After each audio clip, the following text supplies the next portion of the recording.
नमो हरिहंताणं नमो सिद्धाणं नमो आयर्याणं नमो वसायाणं नमो लोहे सप्पसाहुणवेशो पंचनमुक्कारो सप्पपापपणासनो मंगलाणं च सव्वे सिंहणमं हवै मंगलं नमो दुर्वार रागादि वैरिवारिणे अर्हते योगिनाथाय महावीराय तायिने जय जगजीव छोड़ी वियाणो जग गुरु जगानंदो जगन्नाहो जगबंधु जय जगपियामहो भयवो जय सुवर्णं पपवो तिथयराणं अपच्छिमो जय जय गुरुलोकाणो जय महप्पा महावीरो ओंकार बिंदु संयुक्तो नित्यं ध्यायन्ति योगिनः कामदं मोक्षदं चैव ओंकाराय नमो नमः अज्ञानतिमिरान्धानां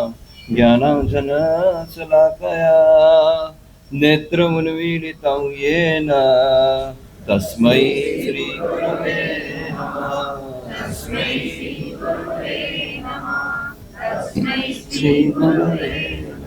नमो तीर्थस्य श्रीशक्रप्रमुखा यक्षा जिनशासन संस्थिता देवादेव्यस्तदम्येऽपि सङ्घं रक्षन्तु अपायतः श्रीशक्रप्रमुखा यक्षा जिनशासन संस्थिता देवादेव्यस्तदम्येऽपि सङ्घं रक्षन्तु अपायतः श्रीशक्रप्रमुखा यक्षा जिनशासन संस्थिता देवादेव्यस्तदम्येऽपि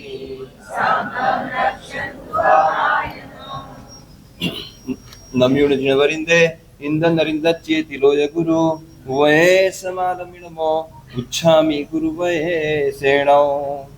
उपदेश माला ग्रंथकार आज अद्भुत बात लेकर आए हैं। श्री धर्मदास गणियोरे कहते हैं कि मैं उपदेश माला आपको बताऊंगा। किसके? गुरु के उपदेश से। वहां पर भी डबल बार उपदेश का प्रयोग किया। गुरु के उपदेश से मैं उपदेश माला आपको बताने आया हूँ। परमात्मा के शासन के अंदर एक अद्भुत परंपरा रही है उपदेश की।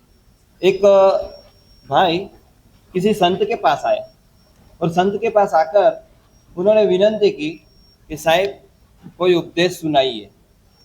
संत को जैसे हाथ जोड़कर उसने कहा कि साहिब उपदेश सुनाइए। संत उसको देखते रहे। 2 मिनट गई। उनको लगा कि संत समझ नहीं पाए। फिर से दोहराई अपनी बात। संत को कहा कि संत आप मुझे उपदेश सुनाइए। महाराज आप मुझे उपदेश सुनाइए। संत ने 1 सेकंड के बाद मुंह खोला और बोला कि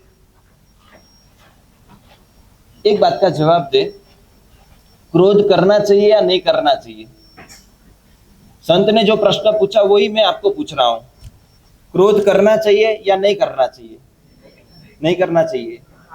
हाँ, अनीति करनी चाहिए या नहीं करनी चाहिए? अनीति के पथ पर जाना चाहिए या नहीं जाना चाहिए? तो कि नहीं जाना चाहिए। झूठ बोलना चाहिए या नहीं बोलना चाहिए? तो कि नहीं बोलना चाहिए। इस दुनिया के अंदर किसी की हत्या करनी चाहिए या नहीं करनी चाहिए? तो कि नहीं करनी चाहिए। बराबर है। परोपकार करना चाहिए या नहीं करना चाहिए? तो कि करना चाहिए।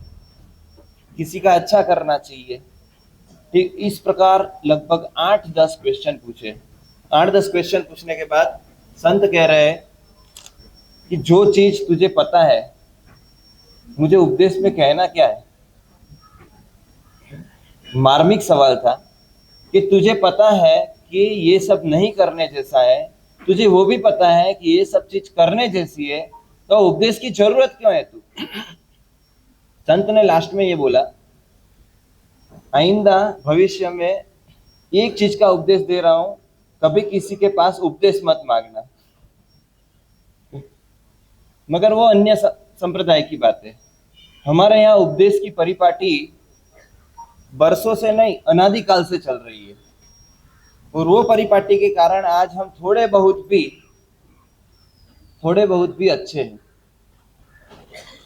कांति भट्ट नाम के एक अजैन लेखक, ब्राह्मण लेखक, गुजरात के वेल नोन, अभी नहीं है इस दुनिया में, कांति भट्ट ने मेरे गुरुदेव श्री को दिल्ली में प्रश्न पूछा। दिल्ली में इंटरव्यू लेने आए थे। उन्होंने एक मजेदार प्रश्न पूछा कि हमारे हमारे यहाँ जब पैसे आते हैं ना हमारी कम्युनिटी में, तो पाप बहुत बढ़ते हैं, बहुत बढ़ते हैं। आपकी कम्युनिटी में पैसे पहले से है, वरदान है आपकी कम्युनिटी को। जैन लोगों में लगभग लगभग कोई अप्रोक्स ओवरऑल देखने जाए तो खाने पीने की दिक्कत हो ऐसे बहुत कम लोग मिलेंगे, और पैसे लगभग लगभग लोगों के पास है। उन्होंने एक क्वेश्चन पूछा कि आपके यहाँ पैसे इतने हैं मगर पाप इतने नहीं दिख रहे जितने अदर कम्युनिटीज में है, इसका कारण क्या है? गुरुदेव श्री ने मस्त जवाब दिया कि आपके वहाँ है ना, जब धर्म वगैरह की बातें होती है तो सिर्फ सप्ताह के लिए, जैसे भागवत सप्ताह लग गया, ये है वो है, मगर हमारे यहाँ प्रवचन की जो धारा बहती है पूरे साल भर तक बहती है। गुरु भगवंत आते हैं, मुंबई गुजरात की बात चल रही है, और मुंबई गुजरात में महात्मा आते ही रहते, प्रवचन सुनाते ही रहते हैं। और आपके यहाँ सावन महीने में सिर्फ धर्म होता है।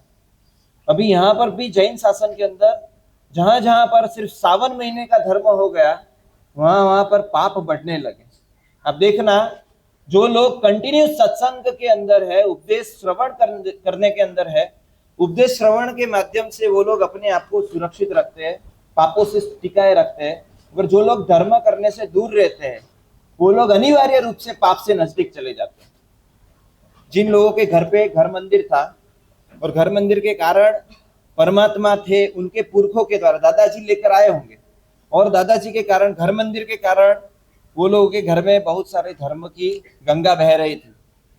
नई पीढ़ी आ गई, दादाजी चले गए, पिताजी भी चले गए, नई पीढ़ी के नए जवान का नया दिमाग, और उन लोगों ने सोचा भगवान है, घर पे आसाधना बहुत होती है, और आसाधना के डर से, आसाधना के चक्कर में उन लोगों ने भगवान को घर से विदा किया।